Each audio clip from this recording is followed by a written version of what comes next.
اچھی طرح یاد رکھنا، جو لوگ عورتوں کو پیر کی جوتی سمجھتے ہیں، جو لوگ عورتوں کو کنیز سمجھتے ہیں، جو لوگ عورتوں کو خادمہ سمجھتے ہیں، جو لوگ عورتوں کو غلام سمجھتے ہیں، یہ ان کی فکر اسلامی فکر نہیں ہے، بلکہ ایک منٹ کی دوستی کے متعلق پوچھا جائے گا۔ اور یاد رکھنا، اگر اللہ کے حقوق کی ادا کرنے میں کوتاہی ہوئی تو اللہ معاف کر دے گا، لیکن اگر آپ نے بندوں کے حقوق ادا کرنے میں کوتاہی کی تو جب تک کہ بندہ معاف نہیں کرے گا اس وقت تک بھی اللہ معاف نہیں فرمائے گا۔ تو یہ جو بیوی کے حقوق ہم پر ہیں اور خواتین موجود ہیں تو شوہر کے حقوق جو ان پر ہیں، بس دو باتیں عرض کر کے بات ختم کرنا چاہتا ہوں۔ دیکھو، آج لوگ بیوی کی خوشی کا خیال نہیں کرتے، بلکہ اب تو لوگ بیوی سے ابے تبے سے بات کرتے ہیں، گالی گلوچ سے بات کرتے ہیں۔ میں نے اکثر اپنی قوم کو پیغام دیا کہ جس مذہب میں جو پسو ہمیں کاٹتا ہے، پسو ایک چھوٹا سا کیڑا ہوتا ہے، بلکہ ایک نظر میں وہ دکھتا بھی نہیں ہے۔ پسو اتنا چھوٹا کیڑا ہوتا ہے کہ ایک نظر میں وہ دکھتا بھی نہیں ہے، غور کرو تو دکھتا ہے۔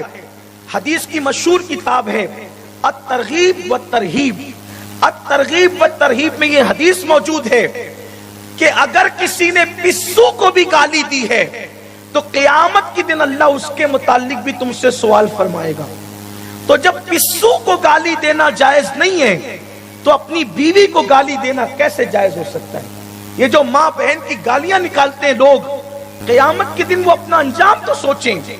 یہ نکاح کھیل تماشا نہیں ہے، یہ نکاح صرف نفسانی خواہشات کی تسکین کا ذریعہ نہیں ہے، بلکہ نکاح وہ ہے دو اجنبی دلوں کا ملاپ، دو دوریوں کا قرب، دو ہجروں کا وصل میں تبدیل ہونا، دو دلوں کا آپس میں قریب ہونا، دونوں کا ایک دوسرے کے حقوق کو ادا کرنا، دو خاندانوں کا ایک دوسرے کے ساتھ ملنا، دونوں کے ایک دوسرے کے حقوق ادا کرنا، یہ اسلامی نکاح ہے۔ اور جگہ نکاح کا تصور الگ ہے، مسلمانوں کے یہاں نکاح کا تصور الگ ہے۔ دیکھو، نکاح کا تصور ہمارے یہاں کتنا خوبصورت ہے۔ حضور علیہ السلام کی ایک بیوی ہے جن کا نام ہے حضرت صفیہ۔ یہ حضرت صفیہ ایک یہودی کی بیٹی تھی۔ حضرت صفیہ ایک یہودی کی بیٹی تھی۔ ایک جنگ کے موقع پر یہ کنیز بن کر کے حضور کی بارگاہ میں آئی۔ اللہ کے رسول علیہ السلام نے ان کو آزاد کر دیا اور وہ بہت خوبصورت تھی۔ حضرت صفیہ کے ساتھ حضور نے نکاح کیا۔ اب ذرا توجہ کرنا کہ نکاح کس قدر احترام سکھاتا ہے، نکاح کیسی محبتوں کی باتیں بتاتا ہے۔ یہودی کی بیٹی ہے وہ، حضرت سیدہ صفیہ ام المومنین ہم سب کی امی جان۔ حضور نے نکاح کیا تو چونکہ جنگ ہوئی تھی اور جنگ میں کافر یہودی مال غنیمت چھوڑ کے بھاگ گئے تھے، تو صحابہ نے مال غنیمت پر قبضہ کر لیا تھا، ان کی بکریوں پر، ان کے اونٹوں پر، ان کے برتنوں پر، ان کے کپڑوں پر۔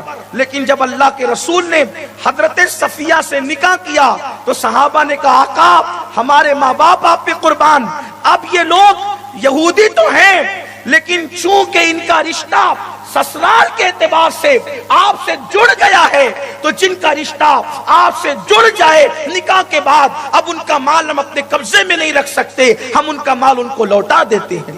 دیکھو، حالانکہ وہ مسلمان نہیں ہوئے، صرف رشتہ جڑا ہے، نکاح کے بعد کے رشتے کا احترام کتنا ہے، لیکن یہاں تو کوئی احترام ہی نہیں ہے، اس لیے کہ لوگوں کی زندگی کے اندر دین نہیں ہے۔ پھر اس کے بعد عورتوں کے